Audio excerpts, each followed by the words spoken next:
আসসালামু আলাইকুম, স্বাগত জানাচ্ছি টিভির দুপুরের সংবাদে। আপনাদের সঙ্গে রয়েছে আমি হাবিবা আফরোজ। চট্টগ্রামের রাউজান ও বাইজিদ এলাকায় গুলিবিদ্ধ ও হতাহতের ঘটনায় এখন পর্যন্ত মামলা হয়নি, তবে গুলিতে নিহত সারোয়ার বাবলার দাফনের পর তার পরিবারের পক্ষ থেকে মামলা করার কথা রয়েছে। এদিকে চট্টগ্রাম ৮ আসনে বিএনপির মনোনীত প্রার্থী আহত এরশাদুল্লাহ নগরীর একটি বেসরকারি হাসপাতালে চিকিৎসাধীন রয়েছেন। বর্তমানে তিনি শঙ্কামুক্ত বলে জানিয়েছেন চিকিৎসক। এই ঘটনায় স্থানীয়দের মাঝে আতঙ্ক বিরাজ করছে।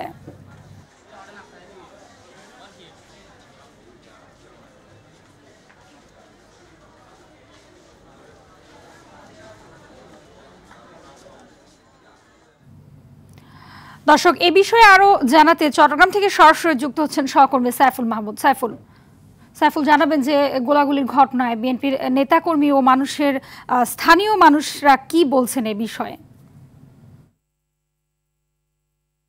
হাবিবা, আসলে যেমনটি বলেছেন, 4 ঘন্টার ব্যবধানে আসলে 2 দফায় গোলাগুলির ঘটনায় চট্টগ্রামের জনগণের মধ্যে কিন্তু এক প্রকার আতঙ্ক বিরাজ করতে, এবং একই সাথে বিএনপির যারা নেতাকর্মী রয়েছে তারাও কিন্তু এই বিষয়টি নিয়ে আসলে খুব চিন্তিত। কেন এই ধরনের একটি আসলে ঘটনা ঘটলো সেটা কিন্তু তারা বুঝতে পারছে না। বিশেষ করে এরশাদুল্লাহ তিনি 8 আসনের মনোনয়ন পাওয়ার পরে তিনি গণসংযোগে নেমেছিলেন। গণসংযোগ করার এক পর্যায়ে যেখানে সারোয়ার বাবলা ছিলেন তার সাথে আসলে হ্যান্ডশেক করছিলেন। এই অবস্থায় 4 মোটরসাইকেলে 8 জন মুখোশধারী আসেন। সেখানে সারোয়ার বাবলার বুকে 2 জনে পিস্তল ঠেকিয়ে তাকে সরাসরি গুলি করে। এই অবস্থায় যখন সবাই দিক বেদিক ছুটছিল তখনই এরশাদুল্লাহর পায়ে গুলিবিদ্ধ হয়। এখান থেকে তাকে সরাসরি আসলে বেসরকারি একটা হাসপাতালে নিয়ে যাওয়া হয়। সেখান থেকে ডাক্তাররা অপারেশনের মাধ্যমে তার পা থেকে সেই গুলি বের করে তিনি এখন আসলে শঙ্কামুক্ত বলে ডাক্তাররা জানিয়েছেন। এবং গতকাল রাতেই কিন্তু বিএনপির নেতাকর্মীরা সাথে সাথে বিক্ষোভ মিছিল বের করে এবং হাসপাতালের সামনে ভিড় করে। সেখানে কেন্দ্রীয় নেতা হুম্মাম কাদের চৌধুরী, এরপরে ডাক্তার সাদাত হোসেন গিয়েছিলেন এবং তারা বলল আসলে কেন এই ধরনের একটি ঘটনা ঘটলো সেটি তারা খতিয়ে দেখছে। এরপর পরেই সেখানে গিয়েছিলেন আসলে সিএমপির কমিশনার। তিনি যেটা বললো সেটি হচ্ছে যে এরশাদুল্লাহ টার্গেট বাবলাকে আসলে এর আগে বেশ কয়েকবার গুলি করে হত্যা করতে চেয়েছিল, পারেনি। সেই জন্য গতকালকে তারা হয়তো সেই সুযোগটাকে কাজে লাগিয়েছে বলেন সিএমপি কমিশনার জানিয়েছেন। এরপর পরে কিন্তু একটা ঘটনা ঘটে, সেখানে 5 জন গুলিবিদ্ধ হয়েছেন। সেই 5 জনের মধ্যে 5জনকে চট্টগ্রাম মেডিকেল কলেজ হাসপাতালে ভর্তি করা হয়েছিল। প্রাথমিক চিকিৎসা নিয়ে একজন বাড়ি ফেরত গেলেও 4 জন রয়েছেন হাসপাতালে, এবং তাদের মধ্যে একজনের বুকে গুলি লাগে। তিনি কিন্তু আসলে এখনো সংখ্যামুক্ত নয়, ডাক্তাররা জানিয়েছেন। 24 ঘন্টা পার না হলে আসলে এই সম্পর্কে কোনো কিছুই বলা যাবে না। তবে সেখানকার যারা আত্মীয় স্বজন রয়েছেন তারা দাবি করছেন বিরোধী পক্ষ এই হত্যাকাণ্ডটি ঘটিয়ে থাকতে পারে, যেহেতু রাউজান কিন্তু বারবার কিন্তু আসলে এই ধরনের ঘটনা ঘটছে। তবে রাউজান রাঙ্গুনিয়া সার্কেলের এএসপি বেলায়েত হোসেন তিনি জানিয়েছেন এখন পর্যন্ত কেউ কোনো অভিযোগ করেনি। যদি অভিযোগ করা হয় তাহলে তারা কিন্তু আসলে আসামি গ্রেপ্তারের জন্য চেষ্টা করবেন। অপরদিকে সিএমপির কমিশনারের মুখপাত্র নূর খান তিনি বলেছেন যেহেতু এখনো পর্যন্ত সারোয়ার বাবলা নিহতের ঘটনায় কেউ মামলা করেনি, মামলা করলে তখন কিন্তু তারা আসামি গ্রেপ্তারের জন্য তৎপরতা চালাবেন। তিনি আরও জানিয়েছেন সারোয়ার বাবলার পোস্টমর্টম সম্পন্ন হয়ে কেউ হয়তো মামলা করবে তখন তারা কিন্তু আসামি গ্রেপ্তারের জন্য উঠে পড়ে লাগবেন বলে জানিয়েছেন। তবে ইতিমধ্যে তারা কিন্তু ডিবি এবং সিআইডি বিভিন্নভাবে কাজ করছেন। যেই জায়গাটিতে আসলে হত্যাকাণ্ড ঘটেছে সেই জায়গাটি পুলিশ পরিদর্শন করেছেন এবং সেখানে কোনো যে সিসিটিভি ক্যামেরা ছিল তার ফুটেজ তারা সংগ্রহ করছেন। তবে হয়তো ধারণা করা হচ্ছে হয়তো পুলিশ যেটা বলছে হয়তো কিছুক্ষণের মধ্যে অথবা কয়েক ঘন্টার মধ্যে একটা ভালো রেজাল্ট হয়তো তারা আমাদেরকে দিতে পারবেন বলে জানিয়েছেন। হাবিবা, এই ছিল এই মুহূর্তে আমার কাছে সর্বশেষ সংবাদ। জি, ধন্যবাদ আপনাকে। দেশের অভ্যন্তরীণ বিষয়ে কোনো ধরনের বিদেশি হস্তক্ষেপ মেনে নেবে না বিএনপি, এমনটি জানিয়েছেন বিএনপি স্থায়ী কমিটির সদস্য আমির খসরু মাহমুদ চৌধুরী। তিনি বলেন সবার অংশগ্রহণে অন্তর্ভুক্তিমূলক একটি রাজনৈতিক কাঠামো তৈরি করতে চায় তার দল। সকালে রাজধানীর গুলশানে একটি হোটেলে বিএনপির ভারপ্রাপ্ত চেয়ারম্যান তারেক রহমানকে নিয়ে লেখা পলিটিক্স অ্যান্ড পলিসিস বইয়ের ওপর বিশ্লেষণধর্মী আলোচনার সভায় তিনি এইসব কথা বলেন। আমির খসরু আরও বলেন গণতন্ত্র প্রতিষ্ঠায় বেগম খালেদা জিয়ার মতোই আপোষহীন সংগ্রাম করেছেন তারেক রহমান।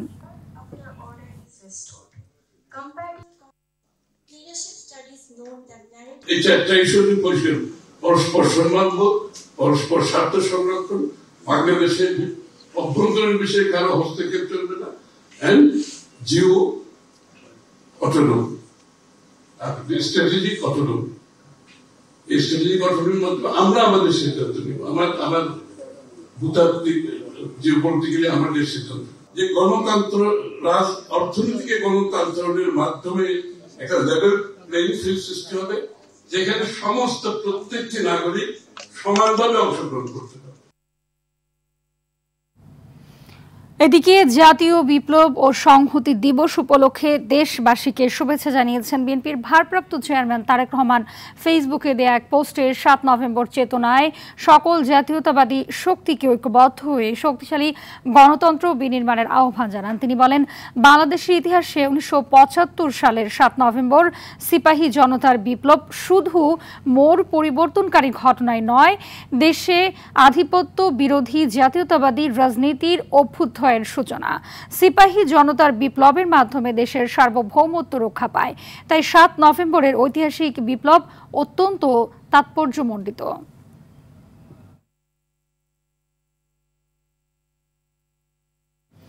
জুলাই জাতীয় সনদ বাস্তবায়নের আদেশ জারি ও নভেম্বরের গণভোট সহ ৫ দফা দাবি উপস্থাপন করতে যমুনায় গেছেন বাংলাদেশ খেলাফত মজলিস ও জামায়াত সহ ৮ রাজনৈতিক দল। পল্টনে সমাবেশ শেষে মিছিল নিয়ে জামায়াতের সেক্রেটারি জেনারেল মিয়া গোলাম পরওয়ারের নেতৃত্বে যমুনায় যান ৮ দলের নেতাকর্মীরা।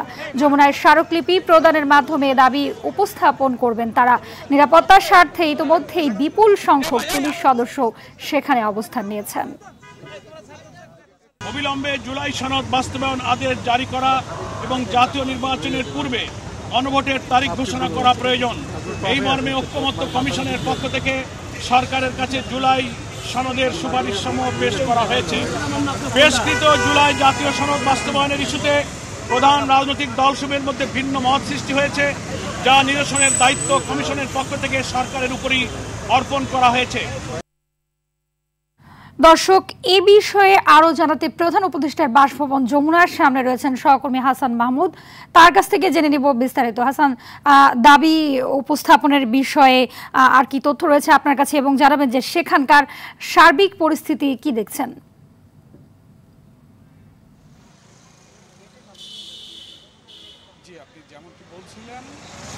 জুলাই জাতীয় সনদ আদেশ জারি এবং নভেম্বরে গণভোট আয়োজনের যে বিষয়টি, সেই বিষয়সহ ৫ দফা দাবি আদায়ে কিন্তু প্রধান উপদেষ্টার বাসভবন যমুনায় জামায়াতের সেক্রেটারি জেনারেল মিয়া গোলাম পরওয়ারের নেতৃত্বে ৮টি রাজনৈতিক দলের ৮ জন প্রতিনিধি দল যমুনায় প্রবেশ করেছেন। তারা এই মাত্রই সেখান থেকে বের হয়ে আসলে কথা বলছেন। তারা বলেছেন যে তাদের দাবি আদায় আসলে জানানো হবে, যে পরবর্তীতে সিদ্ধান্ত নিয়ে তাদেরকে জানানো হবে। তাদের যে দাবিগুলো রয়েছে, তাদের মূল দাবি হচ্ছে জুলাই জাতীয় সনদ বাস্তবায়নের আদেশ জারি, নভেম্বরে গণভোট সহ সর্বমোট 5টি দাবি। এই সকাল থেকে আমরা দেখেছি যে এখানে স্মারকলিপি দেওয়ার আগে কিন্তু পল্টন মোড়ে তারা কিন্তু সংক্ষিপ্ত সমাবেশ করেছেন। সেই সংক্ষিপ্ত সমাবেশ শেষে মৎস্য ভবন মোড় থেকে কিন্তু পুলিশের যে ব্যারিকেড, সেই ব্যারিকেড থেকে মোট ৮ সদস্য তাদেরকে অনুমতি দেওয়া হয় যমুনায় আসলে স্মারকলিপি প্রদান করার জন্য। আমরা এখন দেখতে পাচ্ছি যে এই স্মারকলিপি দেওয়ার আগে যে এখানে বিপুল সংখ্যক আইনশৃঙ্খলা রক্ষাকারী বাহিনী তারা কিন্তু এখানে জড়ো হয়েছেন এখানকার নিরাপত্তার স্বার্থে। এবং এই যে দাবিগুলো রয়েছেন, এই দাবিগুলো আসলে বাস্তবায়নের জন্য বেশ জোর দিয়েছেন জামায়াতে ইসলামী সহ ৮টি সমমনা রাজনৈতিক দল। এই ছিল সর্বশেষ আমার কাছ থেকে। জি, ধন্যবাদ আপনাকে। আগামী জাতীয় নির্বাচনে প্রতিবন্ধীদের ভোটাধিকার নিশ্চিতে পোস্টাল ব্যালটে ভোট দেয়া, যানবাহন সুবিধা, স্বতন্ত্র সচেতনতামূলক প্রচারণা সহ নির্বাচন কমিশনের কাছে 14টি প্রস্তাবনা দিয়েছে প্রতিবন্ধীদের বেশ কয়েকটি সংগঠন। আগারগাঁও নির্বাচন কমিশন ভবনে প্রধান নির্বাচন কমিশনার এএমএম নাসির উদ্দিনের সঙ্গে বৈঠক করে এই প্রস্তাবনা তুলে দেয় ইউনাইটেড নেশনস ইন বাংলাদেশ সহ আরও কয়েকটি সংগঠন। তাদের এসব প্রস্তাবনা নিয়ে ইতিবাচক আলোচনা হয়েছে বলেও জানায় সংগঠনগুলোর প্রতিনিধিরা।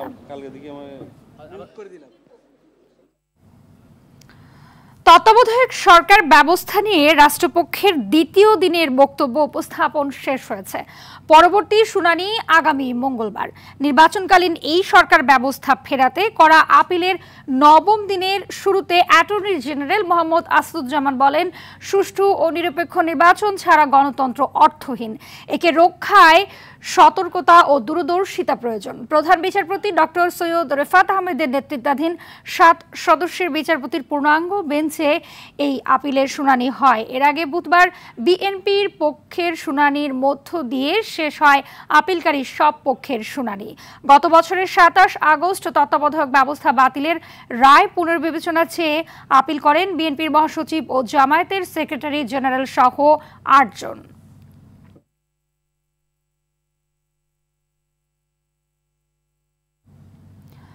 সন্ত্রাস বিরোধী আইনের মামলা হাইকোর্ট থেকে জামিন পেলেন সাবেক মন্ত্রী লতিফ সিদ্দিকী ও সাংবাদিক মঞ্জুরুল আলম পান্না। সকালে বিচারপতি এএসএম আব্দুল মবিন ও বিচারপতি সগির হোসেনের বেঞ্চ এ আদেশ দেন। জামিন আদেশে সন্তোষ প্রকাশ করেছেন লতিফ সিদ্দিকীর আইনজীবী ও তার ভাই বঙ্গবীর কাদের সিদ্দিকী। যদিও জামিনের বিরুদ্ধে আপিল করার কথা জানিয়েছেন রাষ্ট্রপক্ষ। এর আগে 28 আগস্ট ঢাকা রিপোর্টার্স ইউনিটিতে মঞ্চ 71 নামের সংগঠনের একটি অনুষ্ঠান থেকে তাদের গ্রেপ্তার করা হয়। পরে 29 আগস্ট একই মামলায় সাবেক মন্ত্রী আব্দুল লতিফ সিদ্দিকী, হাফিজুর রহমান কার্জন ও মোহাম্মদ আবদুল্লাহ আল আমিন সহ মোট 16 জনকে কারাগারে পাঠানো হয়। বীর মুক্তিযোদ্ধা লতিফ সিদ্দিকী এবং মঞ্জুরুল আলম পান্নাকে জামিন মঞ্জুর করেছেন, তবে লিখিত এটা উনি রোববারে দিবেন। অ্যাটর্নি জেনারেল তিনি নিশ্চয়ই এটা নিয়ে উচ্চ আদালতে আরও যাবেন না। যদি যান তা আমরা ফেস করব। বিচার বিভাগের প্রতি এখনও আমাদের সকলের আস্থা আছে। আজকে লতিফ ভাইয়ের মুক্তি, বিশেষ করে জামিনে মুক্তি, আমি বিচার বিভাগের প্রতি সাধারণ মানুষের এখনও যে আস্থা তারই প্রমাণ বহন করে বলে আমি বিশ্বাস করি। হঠাৎ করে অস্থির দেশের পেঁয়াজের বাজার। ট্রেডিং কর্পোরেশন অব বাংলাদেশ তথ্য অনুযায়ী 1 মাসের ব্যবধানে দাম বেড়েছে প্রায় 52%। তবে গত 5-6 দিনের ব্যবধানে 35 থেকে 40 টাকা বেড়ে বিক্রি হচ্ছে 115 থেকে 120 টাকায়। আমদানিকারকদের দাবি সরবরাহ কম থাকায় দাম বেড়েছে। সরকার আমদানির অনুমতি দিলে 2 দিনের মাথায় দাম অর্ধেকে নেমে যাবে বলে দাবি তাদের। তবে কৃষি সম্প্রসারণ অধিদপ্তর বলছে দেশে পর্যাপ্ত পেঁয়াজ রয়েছে। এই মুহূর্তে আমদানির অনুমতি দিলে দেশীয় কৃষকদের ক্ষতি হবে।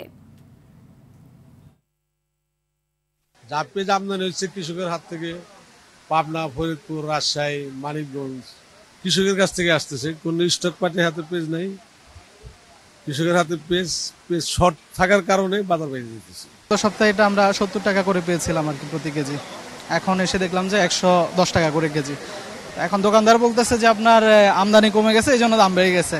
আসল বিষয় তো আর আমরা জানি না, কিন্তু আমাদের জন্য অবশ্যই এটা কষ্টকর। হঠাৎ করে যে পেঁয়াজের দাম বেড়ে গেছে, কিভাবে আমরা নিজেরাও কল্পনা করতে পারি না। হঠাৎ করে রাতে বাড়িয়ে গেছে, কি করবো আমরা? আমরা তো বলতে পারছি না সিন্ডিকেট এগো না কারা সিন্ডিকেট করছিল তো আমরা জানি না। পেঁয়াজের দাম বৃদ্ধির বিষয়ে জানাতে লালমনিরহাট থেকে সরাসরি যুক্ত হচ্ছেন সহকর্মী তন্ময় আহমেদ নয়ন। নয়ন, জানাবেন যে পেঁয়াজের দাম বৃদ্ধির বিষয়ে কি বলছেন ক্রেতা বিক্রেতারা? হাবিবা, আমি এই মুহূর্তে আছি লালমনিরহাটের সবচেয়ে বড় কাঁচা বাজার, পাইকারি কাঁচা বাজার গোশালা বাজারে। এই মুহূর্তে আমি যেখানে দাঁড়িয়ে আছি, এটি হচ্ছে বিভিন্ন ক্রেতা এসেছে পেঁয়াজ কেনার জন্য এবং ক্রেতা বিক্রেতা দুইজনের সঙ্গেই আমরা কথা বলেছি। হচ্ছে না, আমরা স্থল বন্দর কর্তৃপক্ষের সঙ্গে কথা বলেছি। গত 6 মাস থেকে ভারত থেকে কোনো প্রকার পেঁয়াজ আমদানি হচ্ছে না এবং এই মুহূর্তে বৈরী আবহাওয়ার কারণে কিন্তু বাজারে পেঁয়াজ উঠছে না। গত 1 সপ্তাহের ব্যবধানে 1 সপ্তাহ আগে পেঁয়াজ ছিল হচ্ছে 70 টাকা কেজি, 60 টাকা কেজি। 1 সপ্তাহের ব্যবধানে কিন্তু এখন পেঁয়াজের মূল্য দাঁড়িয়েছে 90 টাকা কেজি। আমরা একজন আড়তদারের সঙ্গে কথা বলতে চাই যে কি কারণে এই পেঁয়াজের দামটা বাড়লো। পেঁয়াজ এখন এই পেঁয়াজ শেষের পথে, তাছাড়া নতুন পেঁয়াজ আসবে, এর জন্য আর কি আরো আমদানি কম, বৈরী আবহাওয়ার কারণে হানি হচ্ছে না, এর জন্য একটু ভালো। আমাদের এই অঞ্চলে কিন্তু পেঁয়াজের উৎপাদন হয়। আমরা বিভিন্ন কৃষকের খোঁজ খবর নিয়েছি যে এই মুহূর্তে এই পেঁয়াজগুলোর উৎপাদনের জন্য কৃষক তাদের প্রস্তুতি নিয়েছে, আর 15-20 দিনের ভিতরে নতুন পেঁয়াজ বাজারে আসবে। এই নতুন পেঁয়াজ বাজারে আসলে কিন্তু পেঁয়াজের দাম কমে যাবে। হাবিবা, লালমিনহাটের পেঁয়াজের দামের এই ছিল আমার কাছে সর্বশেষ খবর। ধন্যবাদ আপনাকে। এদিকে চট্টগ্রামের চাকদায় খাতুনগঞ্জের পাইকারি বাজারে পেঁয়াজের দাম 100 টাকা ছাড়িয়েছে। গত 2 দিনে প্রতি কেজিতে বেড়েছে 20 থেকে 25 টাকা পর্যন্ত। আড়তদাররা বলছেন ভারতীয় পেঁয়াজের আমদানি বন্ধ থাকায় দেশি পেঁয়াজের উপর চাপ বেড়েছে। চাহিদার তুলনায় সরবরাহ কমে যাওয়ায় বাজারে অস্থিরতা তৈরি হয়েছে।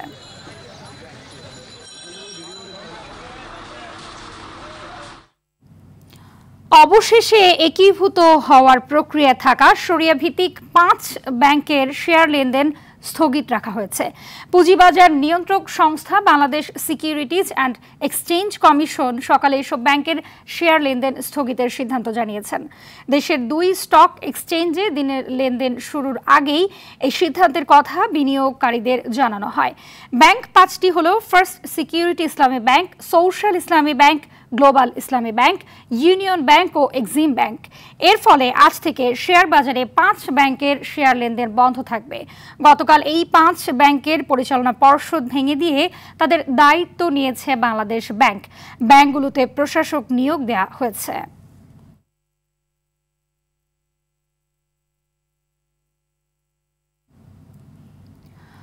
কঠোর নিরাপত্তা বলয়ের মধ্যেও হযরত শাহজালাল আন্তর্জাতিক বিমানবন্দরের কার্গো হাউসের স্ট্রং রুম ঘটেছে এক অভূতপূর্ণ চুরির ঘটনা।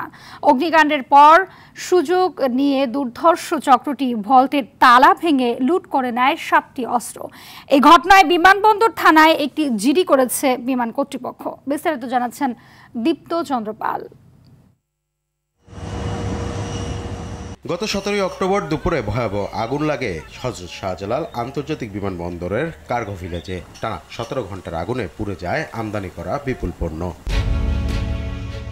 তবে অক্ষত ছিল আমদানি হাউসের স্ট্রং রুম। বাণিজ্যিক নথি ও অস্ত্রের এই ভোল্ট বিভিন্ন সংস্থার উপস্থিতিতে সিলগালা করা হয়েছিল। এমন কড়া নিরাপত্তার মধ্যেও রুমটির তালা ভেঙে চুরি করা হয় আইনশৃঙ্খলা বাহিনীর জন্য আনা 7টি অস্ত্র। গত 28 অক্টোবর সকালে ঘটনাটি জানাজানি হয়। এরপর আইনশৃঙ্খলা বাহিনী বিভিন্ন সংস্থার 5 সাক্ষীর উপস্থিতিতে 29 অক্টোবর স্ট্রং রুমে থাকা পণ্যগুলোর তালিকা করে পুলিশের সত্যতা পায়। চুরির 1 সপ্তাহ পর বেসামরিক বিমান পরিবহন ও পর্যটন মন্ত্রণালয়ে ব্যাখ্যা পাঠায় বিমান বাংলাদেশ এয়ারলাইন্স। আগুনে স্ট্রং রুম অক্ষত থাকলেও নিরাপত্তা ঝুঁকির কারণে মালামাল অন্যত্র সরিয়ে নেয়ার অনুরোধ জানানো হয়েছিল কাস্টমস কর্তৃপক্ষকে। তবে তারা আমলে নেয়নি বলে অভিযোগ বিমান কর্তৃপক্ষের। আপনি ইন্টারভিউ নিতে হলে হবে হচ্ছে গিয়ে আমাদের এমডি স্যারের কাছ থেকে, কিন্তু স্যার এখন যে বিদেশি ডেলিগেট আসছে, আর যেহেতু বিষয়টা তদন্তাধীন, উনি এটার উপরে এখন কোনো মন্তব্য করবেন না। এ বিষয়ে কাস্টমসের কেউ কথা বলতে রাজি হননি ক্যামেরার সামনে। এর আগেও 55 কেজি সোনা চুরি হয় কাস্টমসের ভোল্ট থেকে। দীপ্ত চন্দ্র পাল, আরটিভি, ঢাকা। ঢাকার দক্ষিণ কেরানীগঞ্জ থানায় ঘুষ ছাড়া পাওয়া যায় না পুলিশ ক্লিয়ারেন্স সার্টিফিকেট। অভিযোগ রয়েছে, কাগজপত্র ঠিক থাকুক বা না থাকুক, ক্লিয়ারেন্স পেতে হলে থানা পুলিশকে এর জন্য ঘুষ দিতেই হয়। এর ফলে অপরাধীরা নিরাপদে যেতে পারছে দেশের বাইরে। কেরানীগঞ্জ থেকে রাজু আহমেদের পাঠানো তথ্যচিত্রে বিস্তারিত জানাচ্ছেন আবরার মাহি।